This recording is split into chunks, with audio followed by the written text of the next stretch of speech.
Hi, I'm Non-Glitter Matt, Pete Peterson, superfan, and welcome to Jackass. Eaglehub! Right, like I said, welcome to Eaglehub. Eaglehub is for entertainment purposes only. The Eagles are just degenerates that love beer and hero clicks and engage in a lot of hyperbole.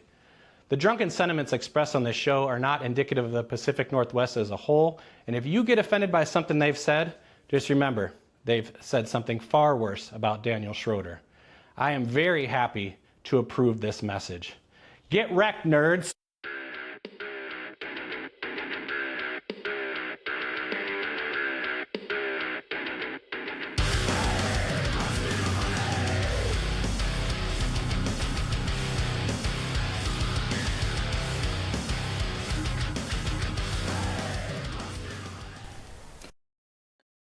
We're back for another episode. This one gonna be a get wreck-isode. I like that. It's cool. Hello, and once again, welcome to the Eaglehub. I am, as always, your host, King Brian, OG and Eternal Clicks Dad. D-Generation Clicks knows me as the producer, known in the Midwest as Brian Dormammu. And I'm joined, as always, by my co-host, Mean Muggins, Corey, GD Eagle. A lot of GD stuff going on the hub, so it's been fun. GD, your damn day. I love that Ask Eagles Anything that you did. Yeah, Made you like? D-Gen look way more important than they actually are. I know. I was like looking through stuff because I was like, oh, I need something. And I was like, oh yeah. And I was like, maybe I think it'd be cool if we threw this up there. So This has never happened before, but I have perfectly centered myself on the horns today. That's right around your neck. That's a Brian Dormammu right there. Yeah, Brian Dormammu, as the Midwest knows me. No beer of the episode for this boy today. My body is convinced I'm being killed by pollen. So, Corey, take away beer of the episode. All right. I got Dream Team from Away Days, which is a local brewery just a block or two away from me. That's crazy that I have two breweries next to me. So Away Days and then Ruse. This is a West Coast Pilsner. That's all they had. They didn't have any hazies, unfortunately. It was either this or some White Claws. And I went with this. Nice. 4.9. Nice. Well, give us that beautiful taste note. Yeah, it's a Pilsner. It's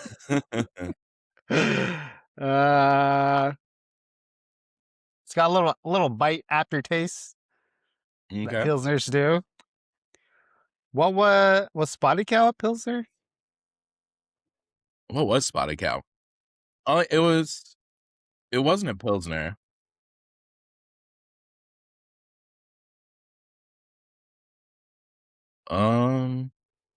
This is all right. Spotted Cow is a hazy farmhouse style ale. Oh, okay. Interesting. Mm-hmm. Yeah. This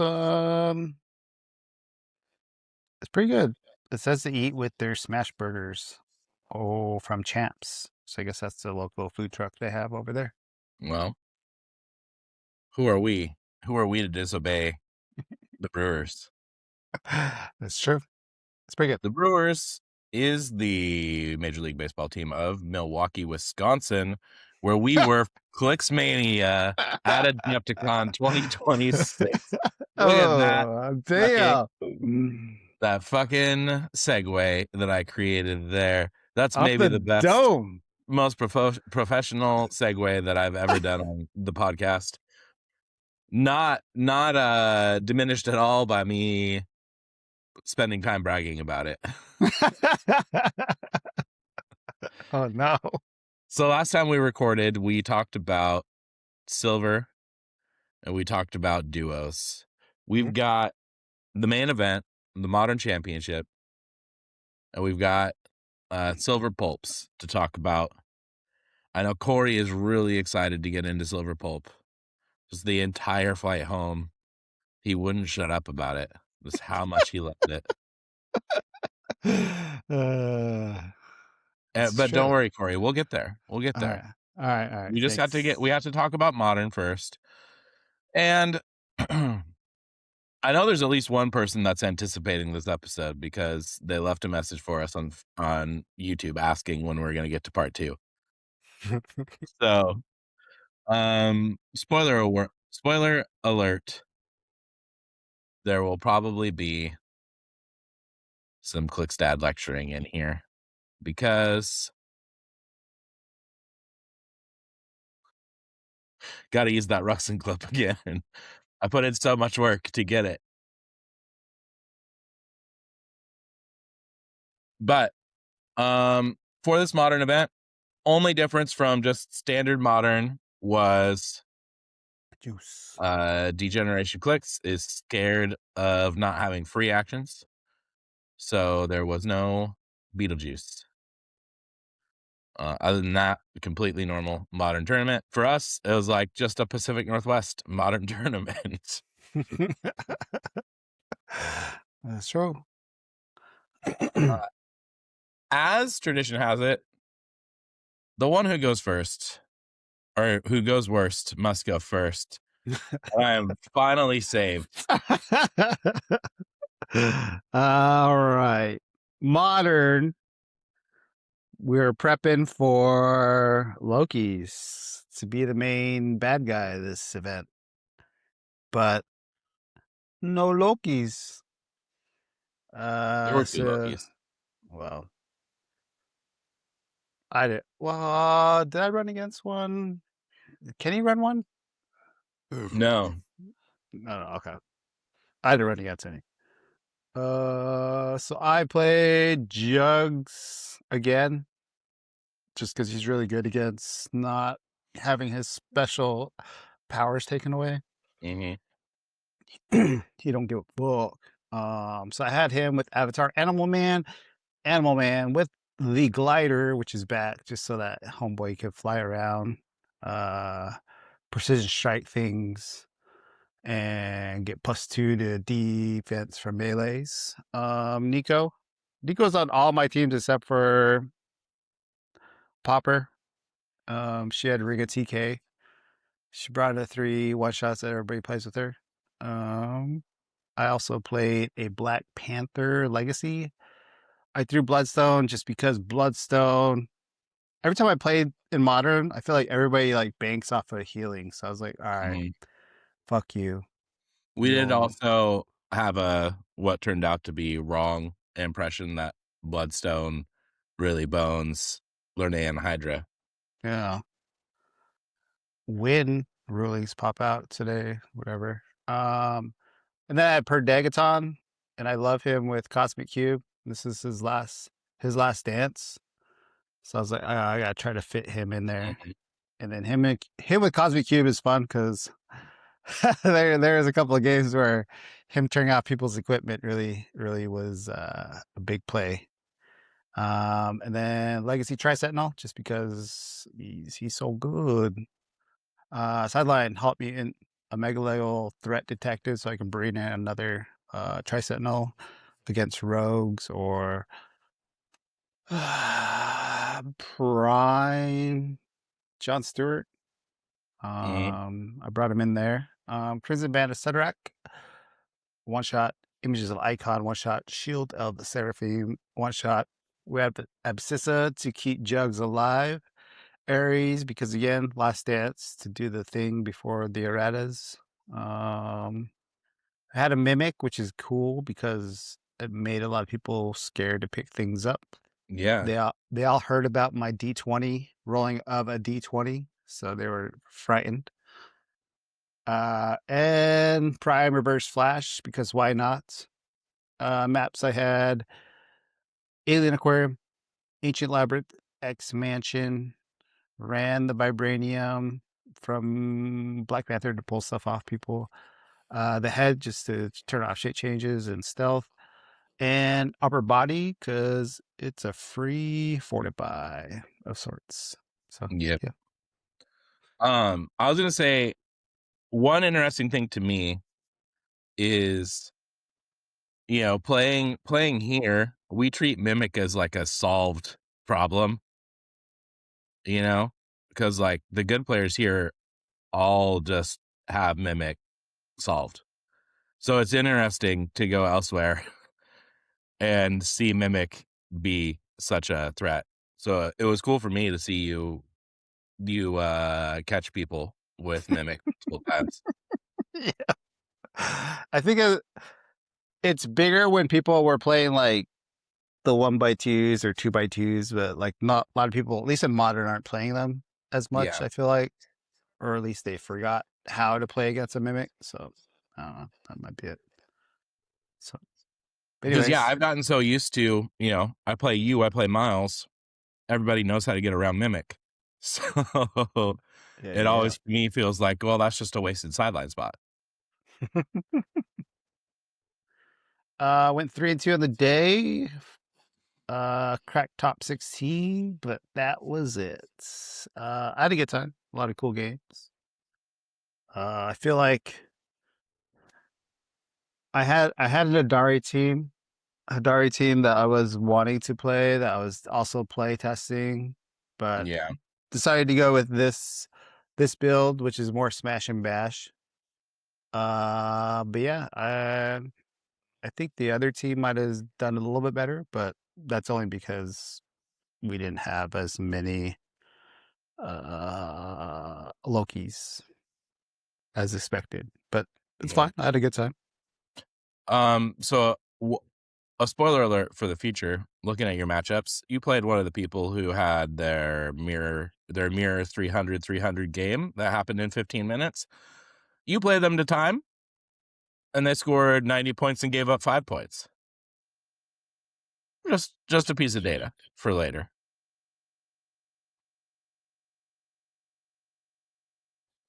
And I will name them later, because I ain't scared. Oh yeah. That was a very slow game. Anything else you want to highlight on your matches for the day? Let's see. Oh yeah, the first game was really odd because it was a little bit slower, and there was a part where people came over and said, "Hey, that's it," blah blah blah, and they were chit chatting, trying to start like getting our shit together, and they're like, never mind, you guys can keep playing. So I was like, what the fuck? So anyways, that kind of fucked up the whole flow of that game. I'm not saying That's weird. that would have saved me or anything, but it would have Mm, gave me another turn to run through stuff and probably kill things. yeah. Um, Second was against Harris. I believe he was the one that was playing Black Lanterns and John Stewart. Or no, Was this it? is John No, it was Stewart. John Stewart. John Stewart, Umbrax, Sister Cersei, Yeah, that was Barnley. when yeah, I brought out my second Tri Sentinel against him, and I was just pinging stuff to death. And yeah, it was. I think that was a kind of close one because it just came down to points. Um,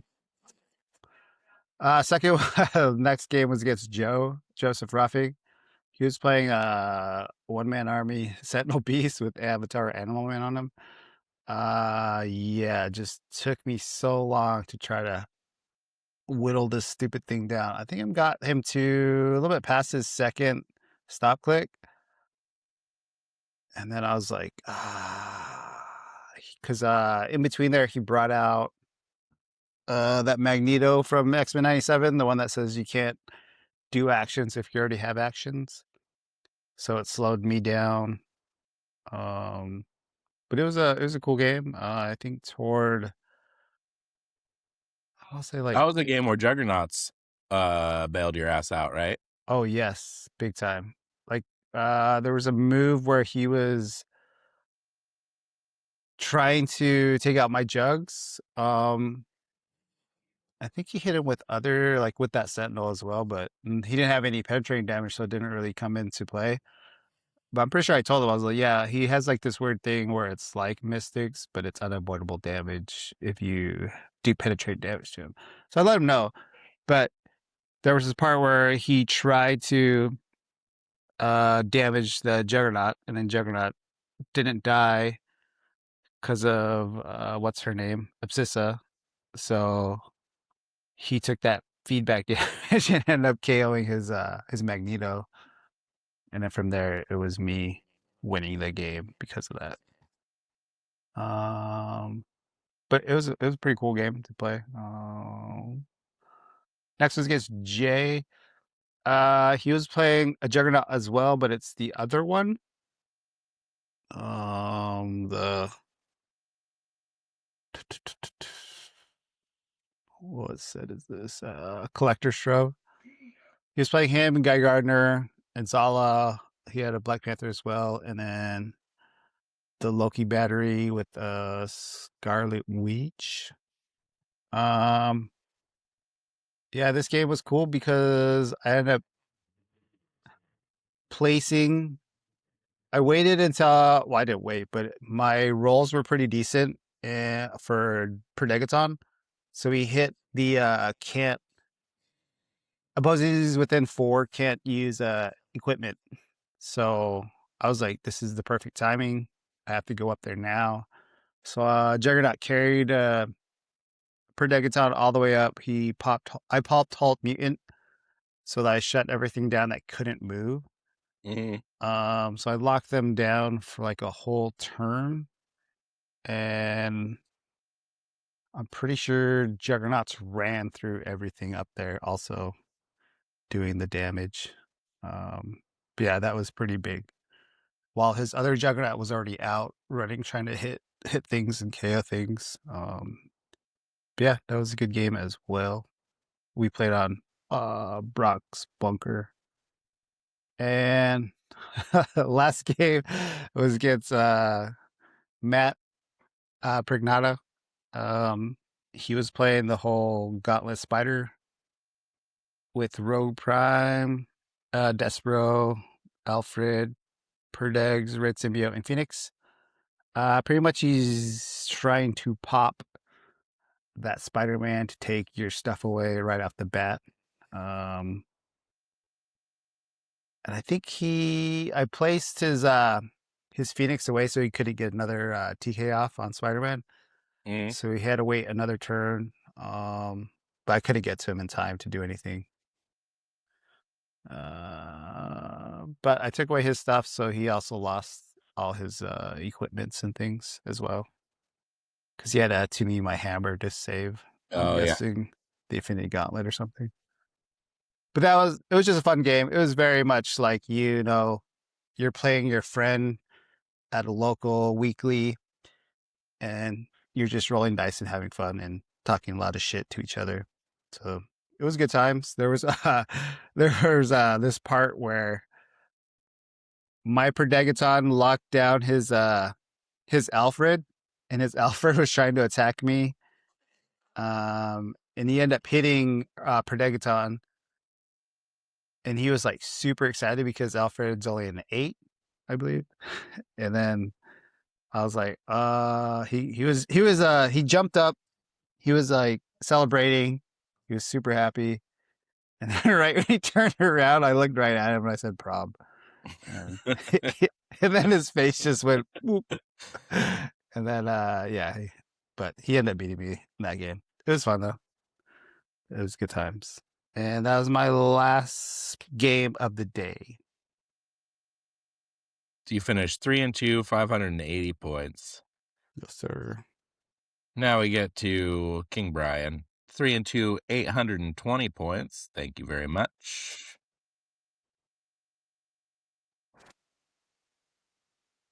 So I was playing Loki, Sorcerer Supreme, with the Bloodstone. We'll talk about that in a second. Lurnaean Hydra with Avatar of Animal Man. Nico Minoru, nothing on her for a reason. Doctor Strange, Ring of Telekinesis. Then on my sideline, I've got Oshtur, which would go on Nico Minoru. We've got Diabolic Bargain, Resolve of the Green, Spectral Armor, Crimson Bands of Sidorak, Images of Icon, Shield of the Seraphim, Animal Man, and an Astral Doctor Strange. HC Units is failing me because the team name was Doctor Strange Astral Play. And some people have made it that we just can't have a fun time anymore with our titles. So, Yep. Mystical Mob. Maps, Cramptorian Imaginum Emporium, Guardianship, The Tangle. And then I had the Kryptonite Ring on my side, or from my markers, the turned over desk, a 2x1 elevated, and lower body. Bloodstone was on there because we were under the impression that Bloodstone reduced Hydra's free regen heal before he could reduce for the heads, which turns out is not the case. So I would have much rather played something different with those 10 points. It turns out the regen wasn't really that big for me. Would have liked to have had something else, but that's always the thing with new rules. Always new things to learn. Ashtor was really cool, though. When Ashtor's avatar uses perplex or probability control after resolutions, you may heal the target 1 click. Nico, because of the amount of one-shots, usually has perplex every turn. And then Nico has prob on every click but her top click. So a lot of times, the goal, it depended on the matchup.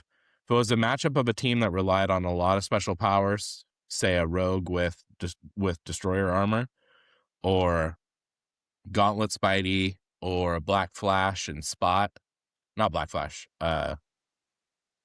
Reverse Flash and Spot. All of those are matchups where I go like, all right, I have a huge advantage if I take away your special powers. So these games, we're going to damage Loki to a stop click. I had a couple ways to do it. Generally, I could get most of the way there just with the 3 TKs from Nico and Doctor Strange and their sidesteps and the turned over desk. And then most games I'm left with one shot that allows me to give Loki an unavoidable damage between Diabolic Bargain and Spectral Armor. And then I also have the Kryptonite Ring, which was another way to damage him 1. In practice, I also looked a lot at Destroyer Armor on Loki, Sorcerer Supreme. And I think in a format with Beetlejuice, that will likely be the way that I go. Because all of the damaging principles to get Loki to a stop click really fast, really rely on free actions. And so it's too big of a gamble. I feel like, the other way is to use, the guy that does one unavoidable whenever somebody else TKs. Despero. But I think that Despero is kind of a liability because he doesn't really give you much besides that. But yeah, so that's my team.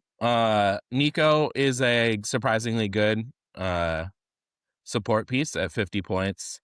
Hydra is fantastic. Let's get into my games. So first round, I played Matt Pignano. Fun game. We both want to get to stop click. We sit down and we both go, all right, it looks like whoever wins roll off is set here. And I win roll off. I choose to go first. He drops some blocking in front of my stuff, trying to fuck up my TK lines, which Hydra just goes, I don't care, and runs through the blocking. Sets up my things. Loki goes off, and then it just becomes this kind of entertaining game. His team can still deal damage even without that Spider-Man. So it was a fun matchup. Okay, then my second game was against Lou Minotti, obviously real named. Otherwise, no, you know what? Out of respect for this friend, I won't drop his real name. Which is a new thing on the Eaglehub. Well, it's been said multiple times. I don't know why. Yeah, I know. So this was a king versus king battle. The king of New Orleans versus King Brian. Let's see. He was playing Hydra. Stop me if you've heard it before. Nico Minoru with Bloodstone. Zala Jor-El with Godkiller Sword. Reverse Flash with Avatar of Animal Man. Black Panther, Ring of TK. Legacy Tri-Sentinel, and Lucas, PJ, and Scott. His sidelines, he had Halt Mutant, Pim Particles, Spectral Armor, Crimson Bands, Images of Icon, Shield of the Seraphim, Animal Man, Ares, Black Flash. And this was my first game of the day where the Brian dice really came out to play. And after the game, Lou says, "Oh, yeah, I've seen it in person. Brian dice are real." Because I had him dead to rights, and then my dice just completely failed me in this game. But a well played game by Steve to take advantage of my oh, there it is. I said his real name. To take advantage of my Brian dice. It's one that after the tournament I was like, God, I would like to have that one back, because that is a matchup that I should win. But it was a fun game. First time that we've gotten to play each other, so really enjoyed it. My next round was another first time. No, it wasn't. Excuse me. My next game was against Steve Favre.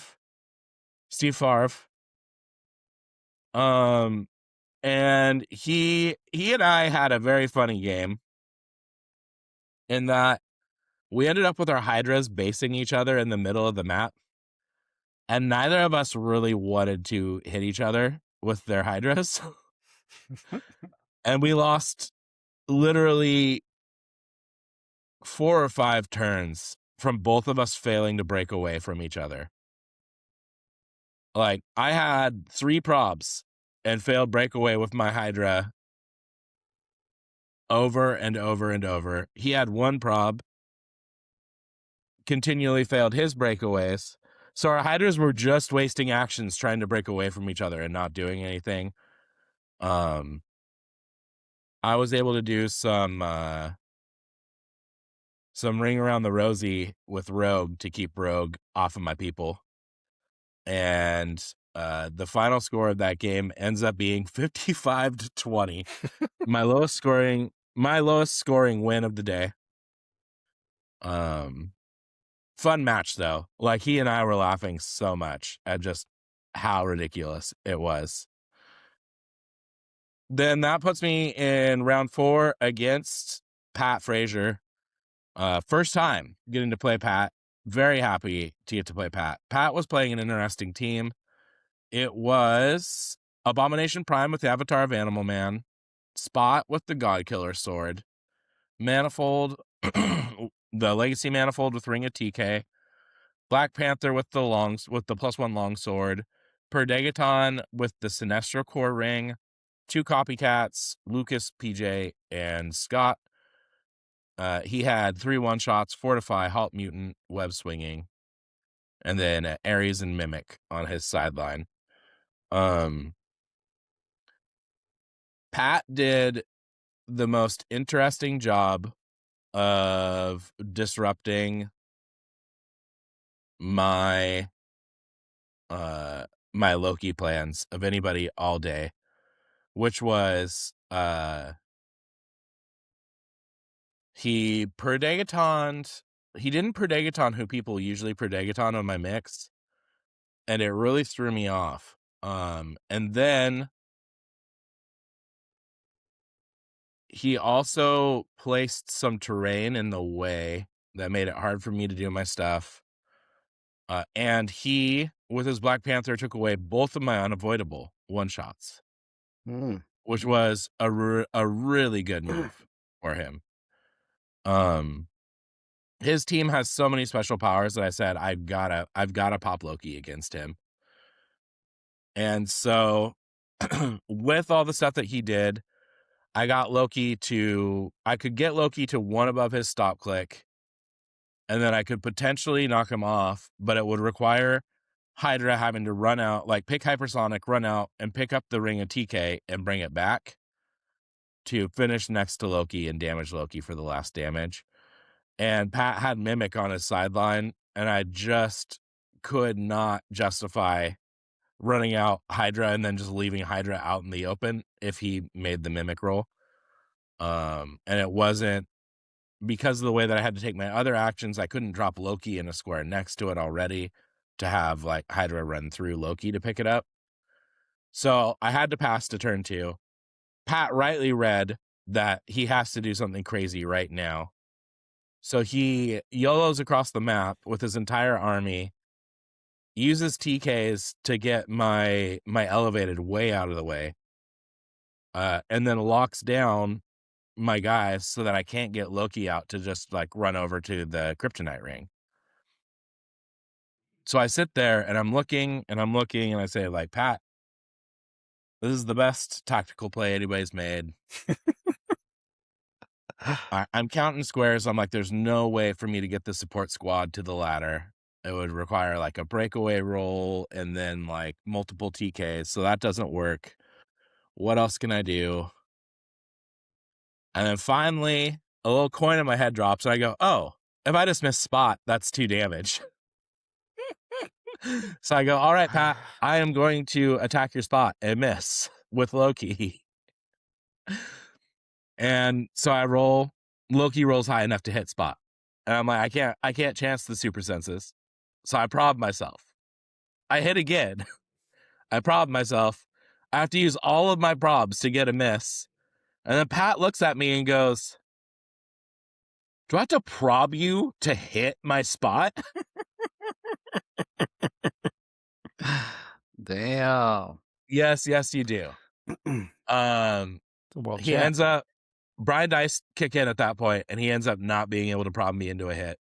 That pops Loki off. And I go, all right.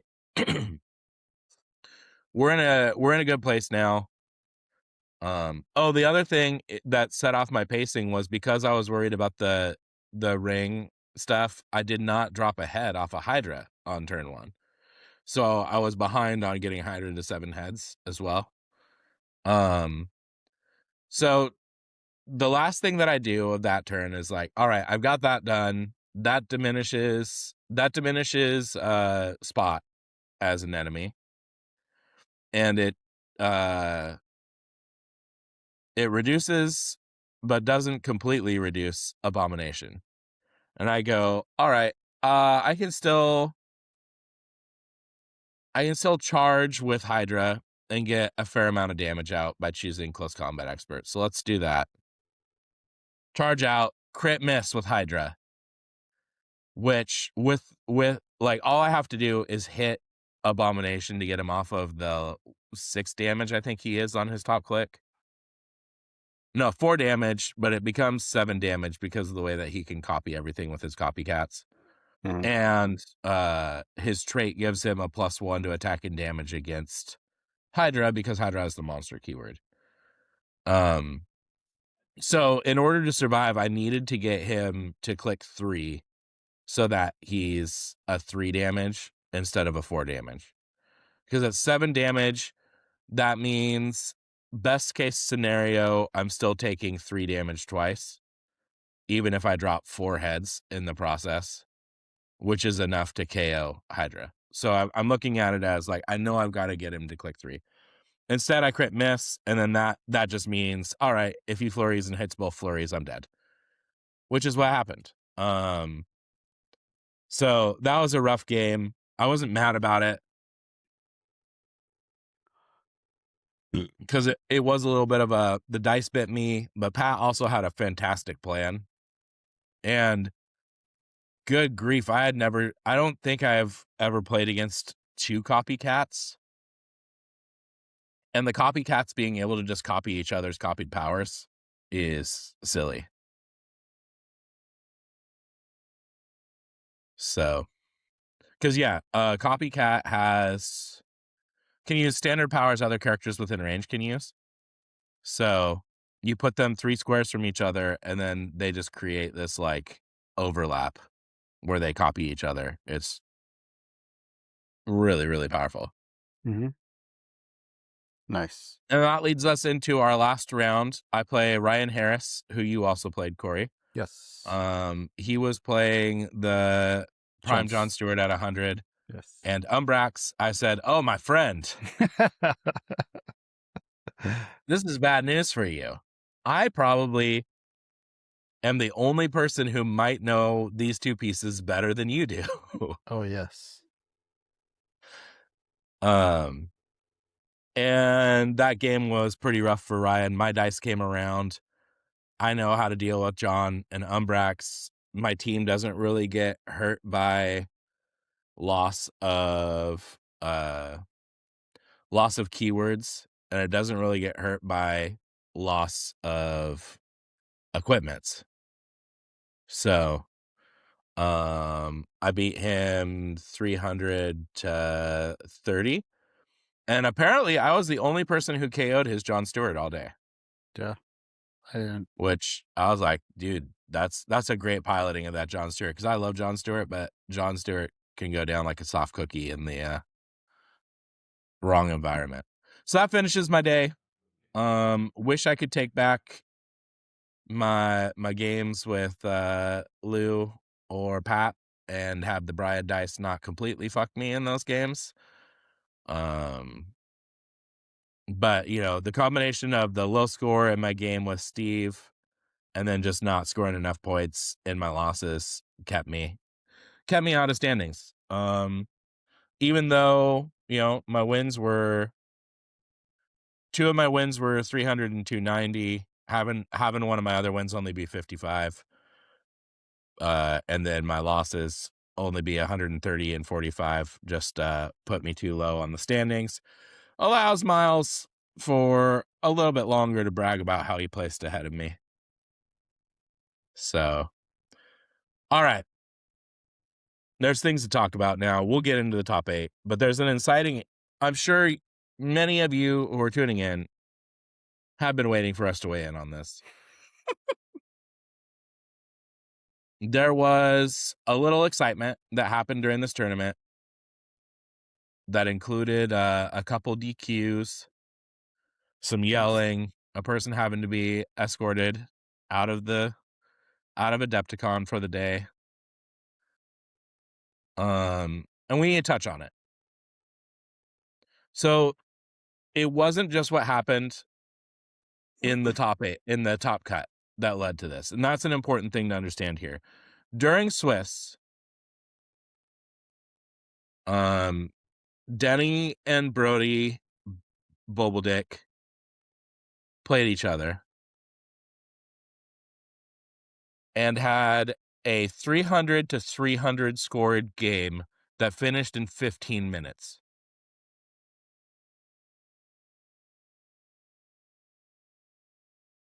Corey, have you ever seen a 300 to 300 game in 15 minutes?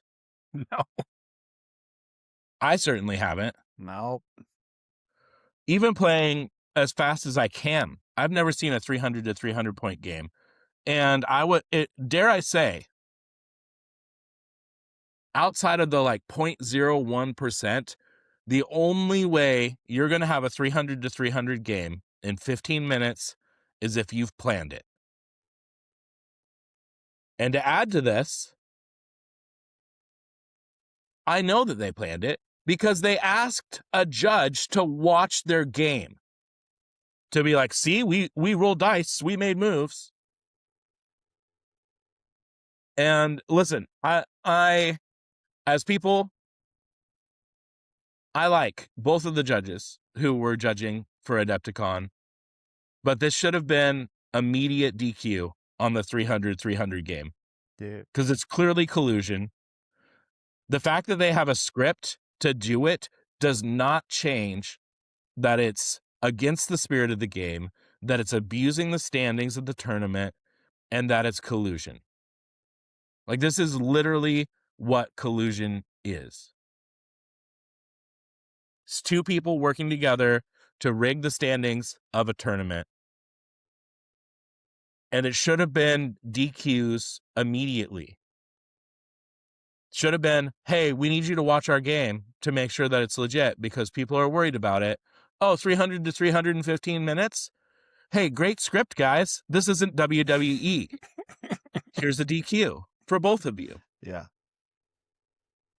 And I know HeroClix had this overreaction to DQs because there was a big tournament where somebody got DQ'd because they made a minor error on their build sheet.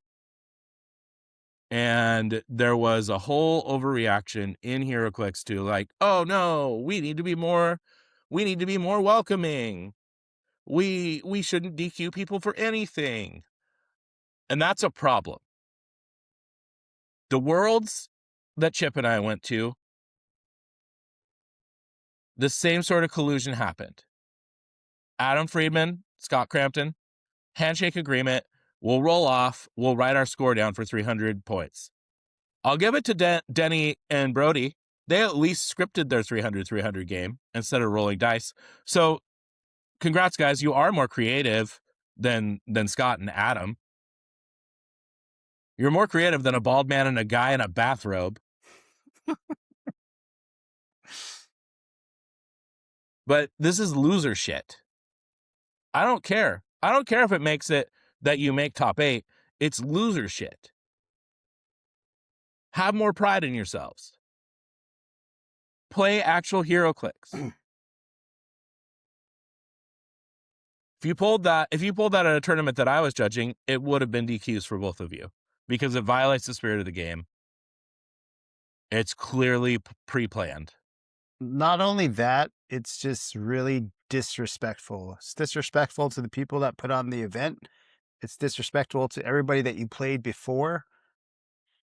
It's just disrespectful to yourself too if that's how you want to play this game. Like, bro. Yeah. All right. So that's the inciting incident. And if you were around the general tenor of the room during lunch break, you would have known that there was some simmering rage because everybody heard about the 300 game. And there was a lot of anger that nothing was done about it. A lot of anger. So we get into the top 8. They both make top 8. The way that the pairings pan out, when we get to top 4, it's Prignano versus Prignano and Bobbledick versus Bobbledick. And the Bobbledicks get put on stream. Now I know part of the reason they were put on stream was a response to the 300 game. Like, oh, they had a 300 game earlier. Let's put them on stream. It should be an interesting match. And what happens instead is that one of them just says, oh, I'm going to concede. I can't beat either of the Prignano, so I'm just conceding. Which is, once again, loser shit. I don't care if you're father's son. I don't care if you're teammates. Play the game. Or at least if you're going to be a cheater, cheat more cleverly. Throw the game in the game, at least. Yeah. So what happens instead is, and I wasn't there, so I only know this from narration. So forgive me, friends who were there, if I don't get all the details exact. But I think Corey and I have a better idea than any of the other podcasters that have talked about it. Because we were getting by the minute breakdowns directly to Miles while we were recording the Eaglehub live. But so my understanding is then Matt Prignano heard that they were going to concede and said, well, no, fuck you. You're not getting it. Like, A, fuck you because that's loser shit. B, fuck you. You're not getting a break for an hour while we play. Yeah. So I'm conceding too. And then I know he proceeded to go off. I know I've seen online that he's apologized a lot. I want to say this publicly. I don't think that you need to apologize. And I'll say this publicly. I'm sorry I wasn't there, because I would have gone Walter Sobchak on the whole situation before you had a chance to get yourself DQ'd, Matt. Yeah. It would have been, Smokey, my friend, you're entering a world of pain. Across this line, Click's you do not. dad. Click's dad. Yeah. So here's the thing. I could yell more. I don't want to. What I want is for people to respect the game and respect their competitors. And this conceding to try to make the matchups better, this, oh, let's script a 300 game so that we can help each other in the standings. It's all loser shit. Have more pride in yourselves. Yep. At this point, I'm not mad. I'm disappointed. I knew that was coming. Yes, sir. I am a Clixdad. I may not have earthly children, but I have Clixley children. Oh shit. Yeah, that's Yeah, something and don't try to wild. say that it's, you know, any of your other excuses. This is what I think. Oh, it's not playing. No. So pile into your clown car of lies, because you're all going down. Lies, lies.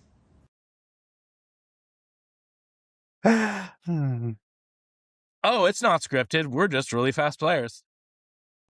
Lies, lies. I can't actually beat either of the other Prignanos. Lies, lies. Boop, boop, boop. Oh, yeah. All right, should we talk about top 8 from this now? Everybody's gonna leave now. Come on. Mm-hmm. Yeah. Coming in 8th was Logan Prignano. Playing Rogue. Had Rogue with Destroyer, Morph with the Indigo Tribe Ring, Morph alternate card.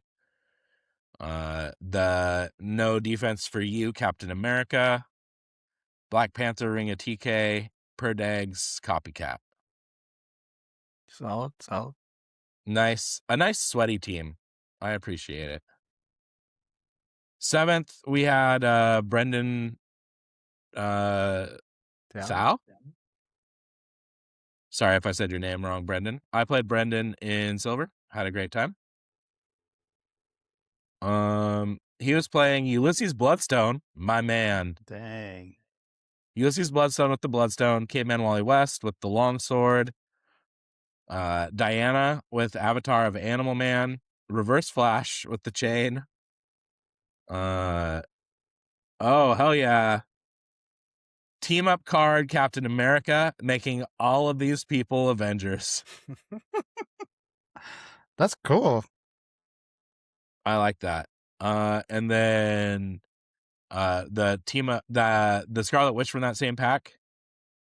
So giving everybody Mystics as well. Ooh, it just needs It one needs- strange. Yeah, it really needs a strange. And then he had Perdegaton on it. But good. Awesome build. Yeah. Cool build. Very creative. I love it. Silver builder of the ward right there. Yeah. In 6th place, the other Loki Sorcerer team. Loki Sorcerer, Legacy, Juggernaut, Eternity, This guy. Parademon, 2 Copycats, the Phoenix. I never actually saw what he was doing with Eternity. So he had Avatar of Bast. So Outwit and Willpower. Yeah.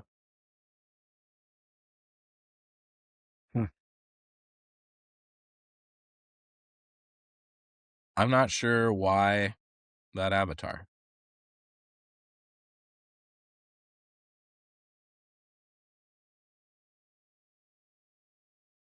Anyways, interesting build. Sad that I wasn't also able to represent the Loki Sorcerers in the top 8, but glad there was one.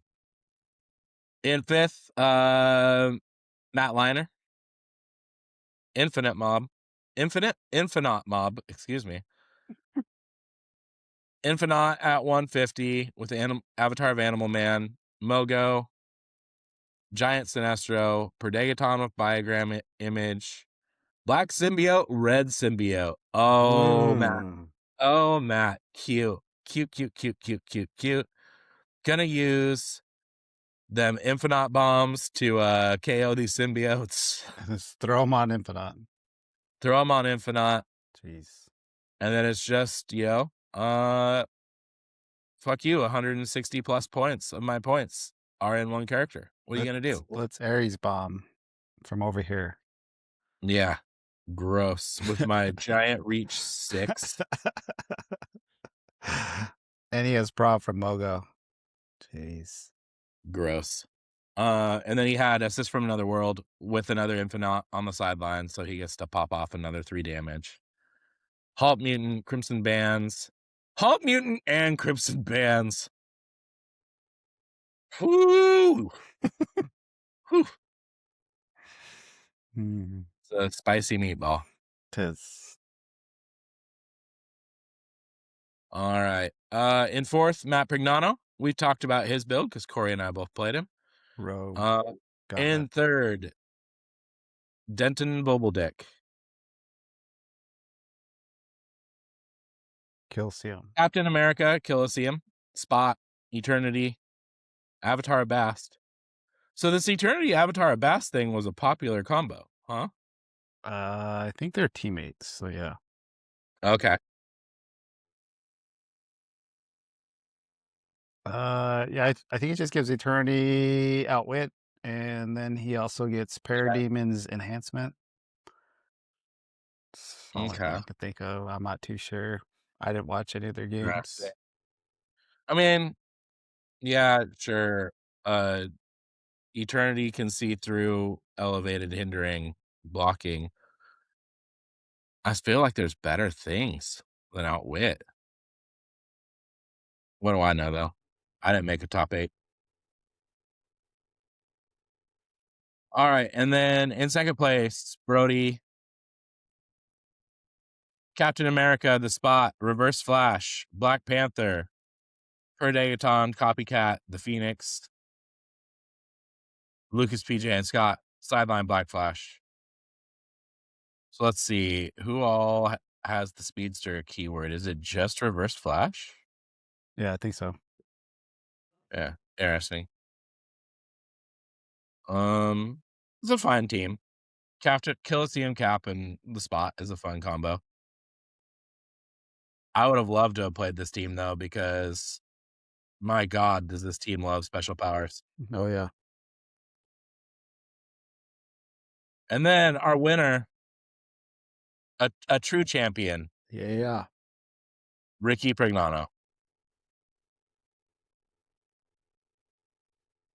God, I love one of the pieces on this build so much. So with Prime Rogue with Destroyer, Morph, Legacy Black Panther with Ring of TK, Titania with the +1 longsword. I fucking love this Titania play with Rogue Prime. So good. That brute. Yeah. So her trait, friendly characters with the brute keyword take a maximum of 1 damage from opposing characters that can use super strength or close combat expert. Well, whole lot of other pieces in Modern that can use super strength or close combat expert. Smash and bash. Including other rogues. Mm-hmm. Fantastic. Do you just hide her in the corner? Oh, and he has Snarf. That's what I thought you were talking A true man of distinguishment. Oh yes. Get that sweet support. We did talk to Ricky a little bit at the end of Clixmania about maybe guesting on Eaglehub. So after we get through this week, maybe we'll try to make that happen. Would love to have the Flying Prignanos on the show. Yep. All right. that gets us through modern. Any final thoughts, Corey? Um, it was surprising for the meta of what was played at this tournament, but again, it was drawing a lot of things that we all knew was gonna get banned or added, so it was kind of what I expected as opposed to not seeing as many Lokis, but Yeah. I expected more Lokis, but other than that, the field was about what I expected. it's completely. It was very different from P&W stuff. So, Yeah. but it was That's kind of both.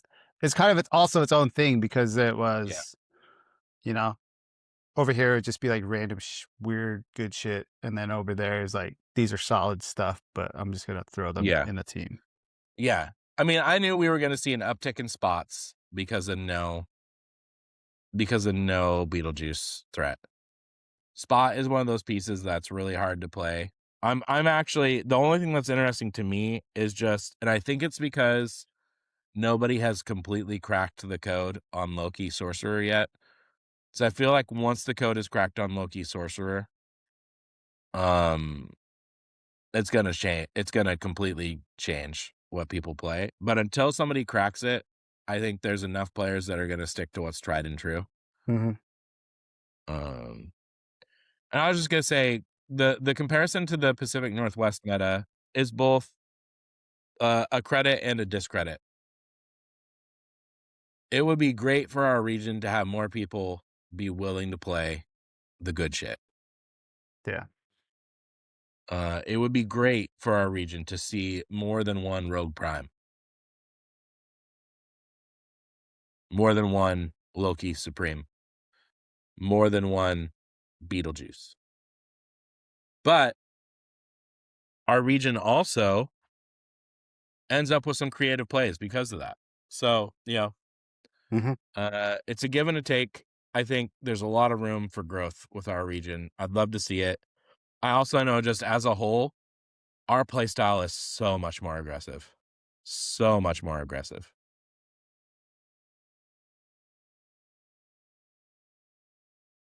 Huzzah. All right. Should we move on to silver pulp? If we have to, just joking. I Yeah. don't think that we Yeah. need to go nearly as in detail on silver pulp as we did in modern. Yeah. And, Corey, even better for you, you probably don't need to spend a lot of time given that we built your team on this podcast. Yes. There was one tweak though that we did make because we needed some sort of TK. So we fuck, I forget who we dropped, but we had a Ghost Spider. That was it. Team it was fun.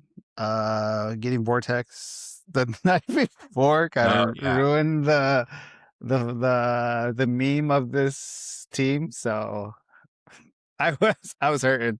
Yeah. It wasn't a great post-Vortex team for sure. Yeah.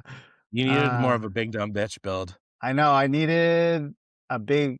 It's very smash and bash. I feel like Yeah. for pulp, a lot of like 2 damage pulse wave stuff really wasn't cutting it. Everybody pretty much had like a main attacker, a secondary attacker, a tertiary, and then kind of support, but still able to make plays. That's what I felt like, which is Yeah. fine. But yeah, but like I said, I don't really care for this format, so that's why I went with us building this fun team. So it did less than what I was expecting because you can't bank on hitting spider senses on a 4 through 6 because I'm pretty sure I only hit 5s and 6s. I never hit a 4 in any of my rollouts. So yeah. No reducer, so my team went down pretty quick. The games I did play, I had fun. That's good. Yeah.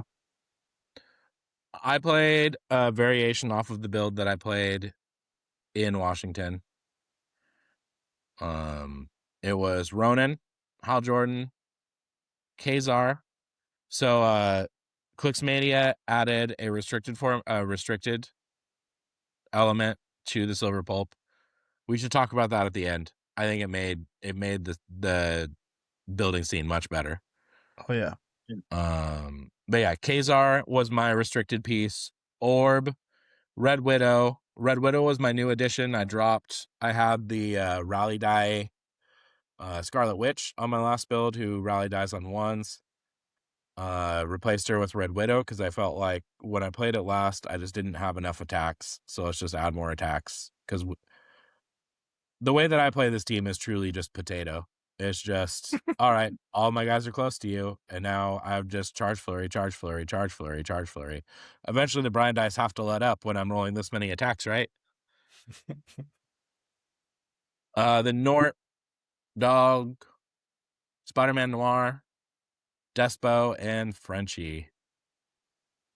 I went 2 and 3 on the day, and honestly, and I hate to say it this way, I'm more disappointed in myself that I didn't make top 8 in Silver Pulp than that I didn't make it in Modern.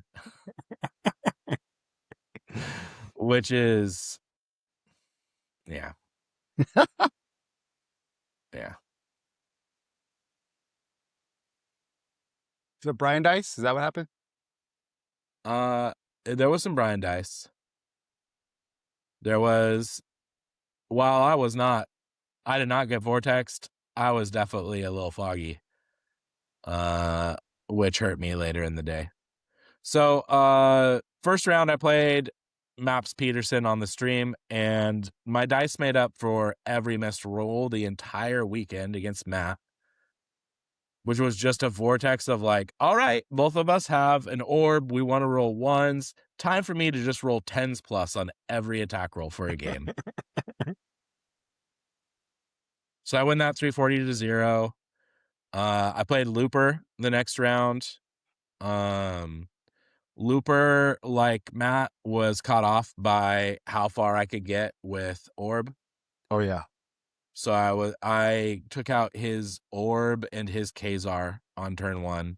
Against Matt, I took out his Supergirl on turn 1. My third game, I played the bronze building long neck. Austin Flamington. This was my favorite build that I saw. It's where the bronze builder thing came from. I looked at his team and I just said, this is some bronze builder shit, dude. Which is like half a compliment and half an insult, right? But the part that makes it most bronze builder is that he's rocking Poison Ivy from Batman the Animated Series. I love this. Oh yeah, I remember this one. Her biting vines are great. Then he's got Stegron, which I know we had talked about. There's something with Stegron. He's got Scout, who has the family bonding trait. When a friendly bystander hits after resolutions, a friendly character with the family bonding trait may make an attack. But he also has, where is it? X-23. Who can take advantage of the ones from Scout and then has her own little thing.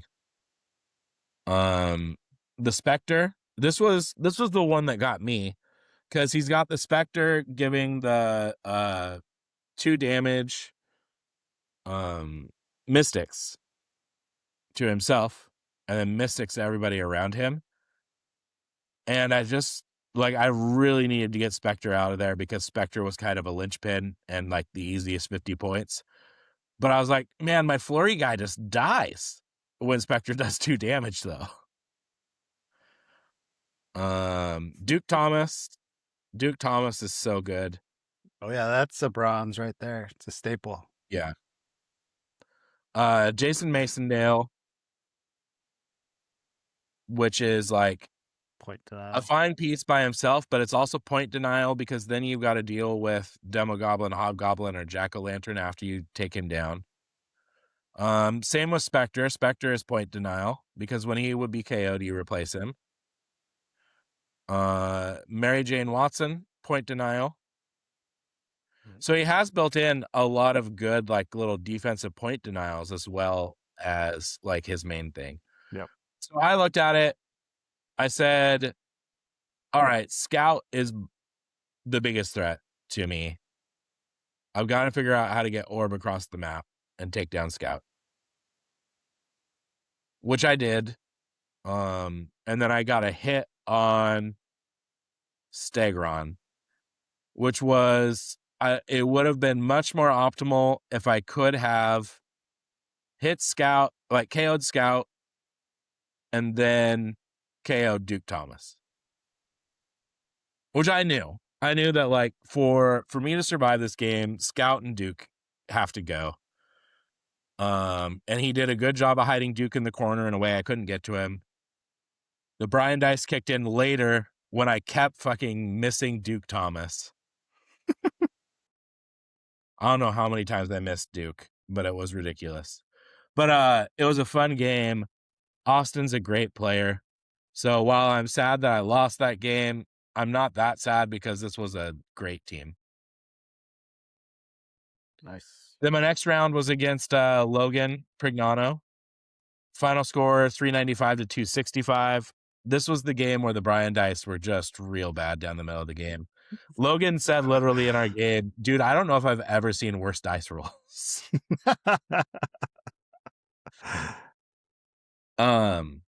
I had a blast. It was the first chance I got to play Logan all weekend. Good kid. Love playing him. And then my last game was against Jeremy Toleronic. And this is the game that I am really mad at myself because I got the choice between going first and choosing map. And I autopiloted it in my brain to what I would do in the Northwest, which is I want to go first. And I didn't even think about map. And so it allowed him to pick a map with no elevated, which meant that my orb had to not have flurry on my opening attack. There was some Brian dice down the middle, and yeah, it was just rough. Nothing against Jeremy. Jeremy played a great game. Just disappointed in myself that I didn't put myself in a better position to win. If I win that game or the game with Logan, I'm probably in the top 8. Mm-hmm. So,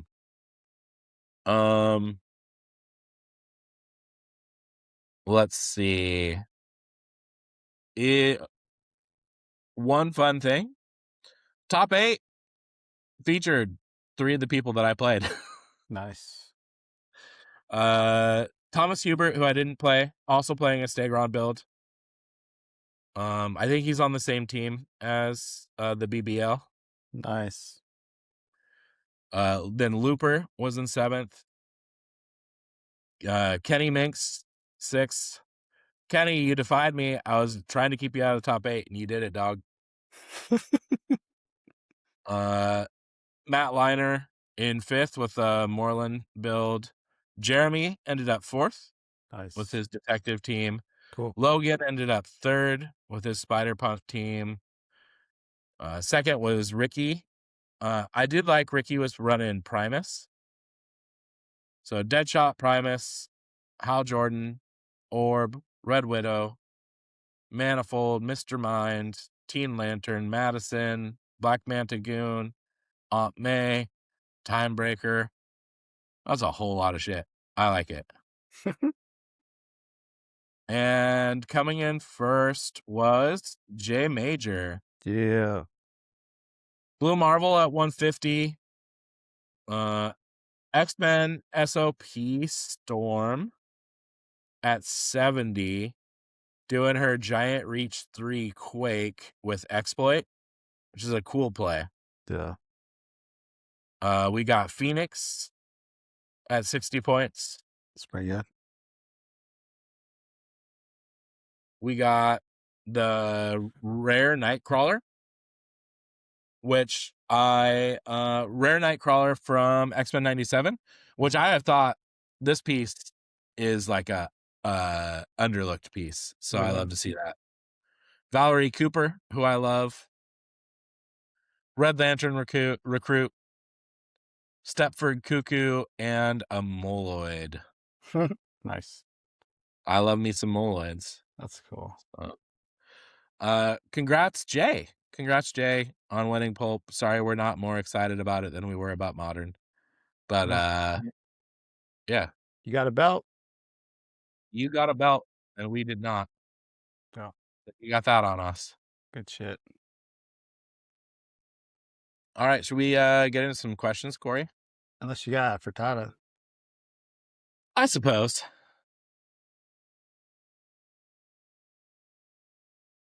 Also, just because I love this little sound clip. Lies, lies.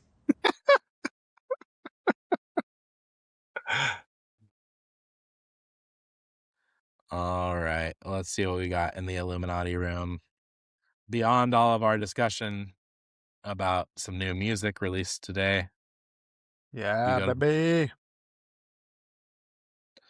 All right. Let's see. We used that one. We used that one.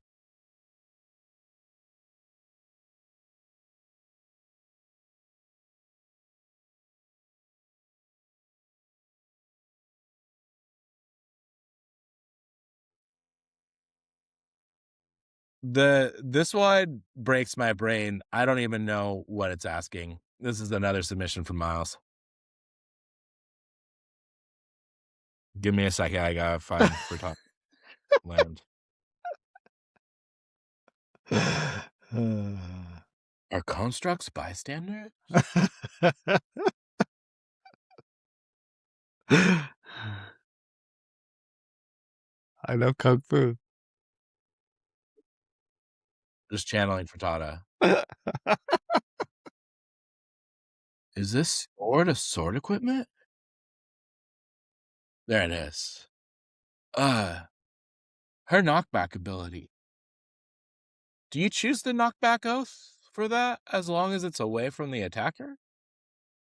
Or does it have to follow a specific knockback path? I'm pretty positive it's any knockback path away from the attacker, but just wanted to make sure.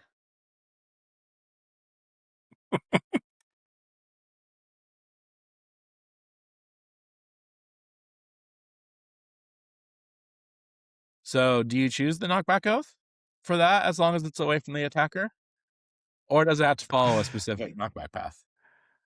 Knockback oath for sure. Yeah. It's listen, knockback is always away from the attacker.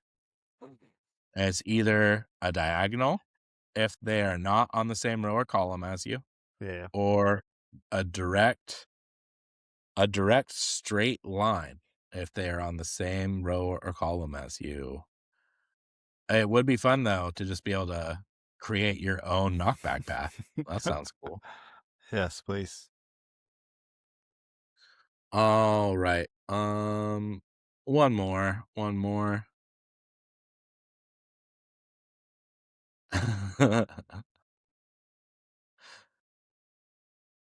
I am the anti-Carnage. If he shares a word with the opponent +1 to all single D6 rolls. If I roll a 1 on breakaway, do I still fail? He has plasticity. My goodness. You know what? I read this wrong. This should have been read as poetry. Let me try that again. Yeah, haiku. I am the anti-Carnage.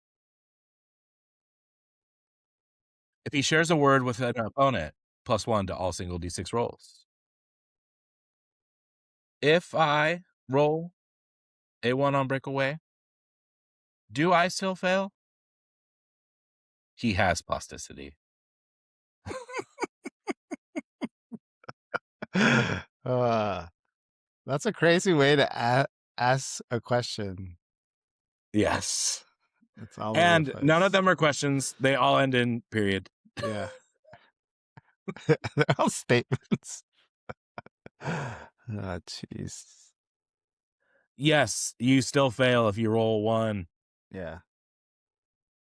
A physical 1 is always a failure. A physical 6 is always a success on a D6 check.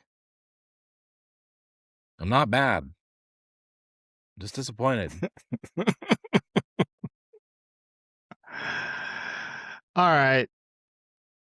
You've got questions. Eagles have answers. I threw this up hour plus before we started recording. Those are the best ones. You didn't ask for it, but I was like, I better do something. So I hurried and put something together and threw it up. So we did get some. So that was kind of cool. All right. Again, all comments. I was just going straight down through so I don't miss anybody like I did for poor maps. All right. Manny Kinks, are you going to H4H/Rock Cup? Question mark. If not, is it because you are scared to face Lou B. Minotti? Question mark. You know, I missed Illuminati. I missed him multiple times at Clixmania. But you know what, Kenny? I'm scared to face you, big dog. Silver pulp, top 8. Jeez. Clixmania and CCO. How do I compete with that? Yeah. This guy going everywhere. No, No, we're not going. I'm not going. Clixmania was probably my only travel of the year. Yeah. So Unless like I have travel for work that puts me close to a tournament. So you have to win it so that we can say we lost to the H4H chant.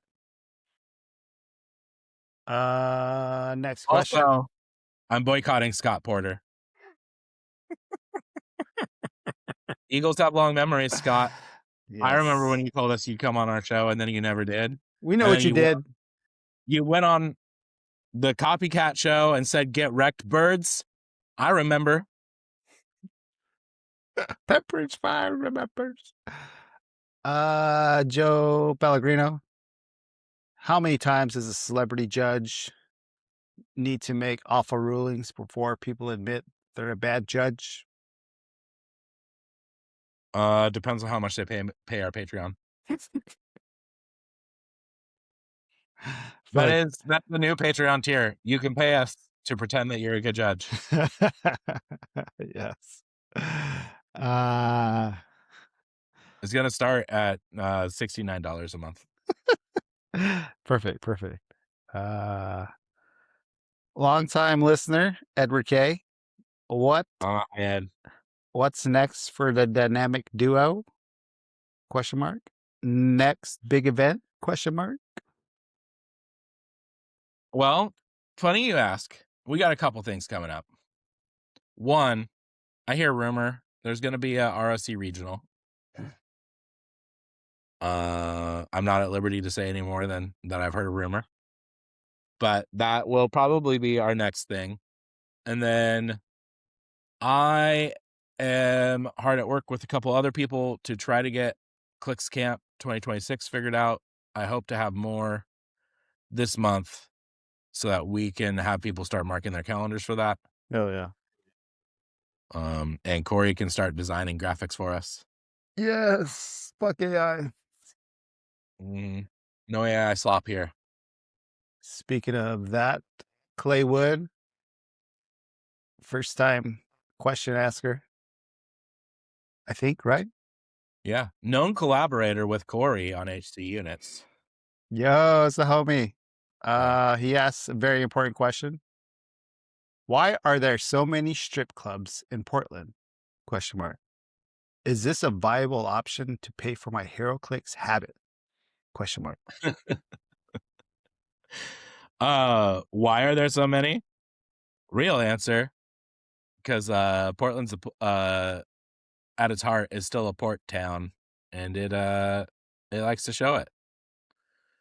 Portland's always been a little on the seedy side, and we're very proud of our per capita leading the nation in strip clubs. Keep Portland seedy. Yeah, Clay, if you wanna have that be your side hustle though to make money here, let me give you a little advice. You're gonna need to find a niche. Like, are you a vegan stripper? Oh yes, that's right. There is vegan strippers. Gluten free. Or, gluten free. I don't know how dietary stuff gets into being strippers, but it does somehow. Yeah, DVA has one.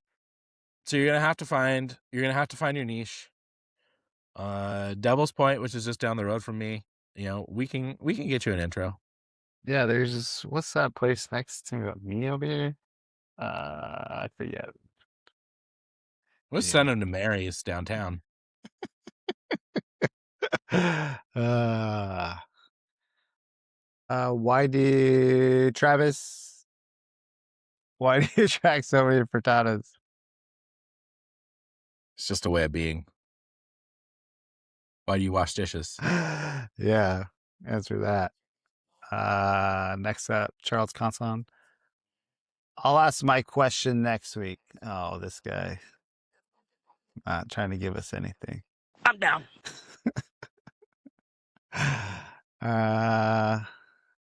Friend of the show. Super fan. Maps Peterson. Win rulings today. Wins or not so much? Question mark. And then he says, give me a review of that new Bill Murray, please. Well, let's start with that. It's fantastic. Oh, yes. They went out of their way to incorporate a fan to shred on that track. And it went to, what's his name? Novelist? Yeah. Really yeah, cool. it's a fun solo. I remember the first time I heard it being like, oh, that one's pretty good. Yeah, there's a couple of really good ones. I'm still sad that the flute one didn't win though.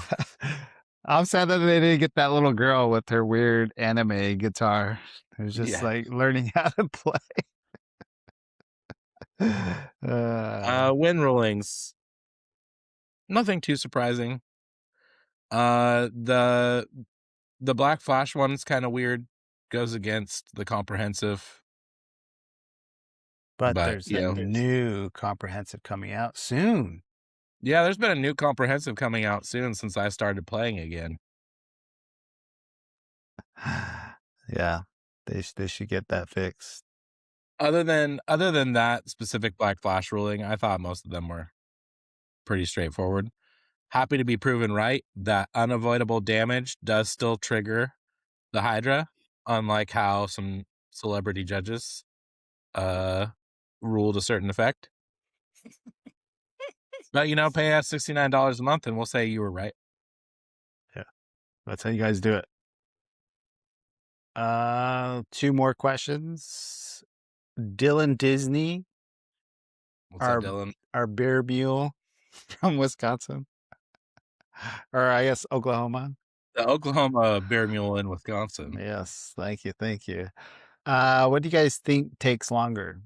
Screen printing 1,000 t-shirts or listening to one episode of Degeneration Clicks? As the producer of Degeneration Clicks, I can tell you it's listening to Degeneration Clicks. Ouch. You boys need to stop being so sweaty. Get to the point. Listen to your producer. They need to name everything. Oliver's Leave dead. no stone unturned. Right. You won't accomplish your tasks until you get to 8-hour podcasts.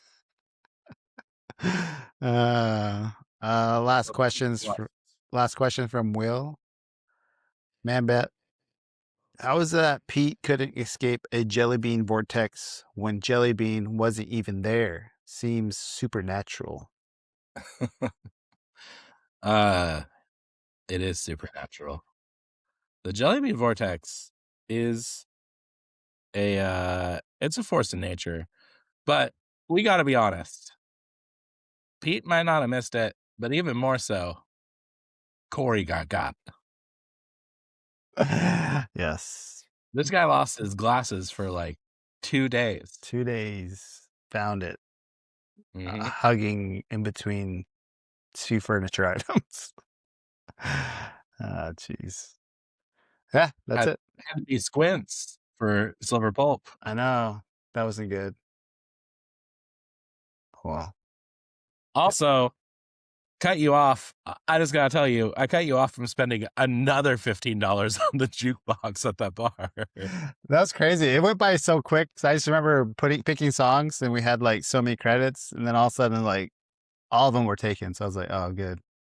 Oh, good. I'll put in $15. And then we went through those $15. You're like, I'm gonna put in 15 more. And I was like, the fuck you are? Stop it. And then I turn around and you're like, I paid $20 at the bar. I have an open tab. Oh yeah, because that guy was like, I have to charge you $20, so you might as well get the most out of it. And I was like, yeah, I guess so, sir. Mhm. So Taking me, advantage. me and Miles are drinking claws. Yeah.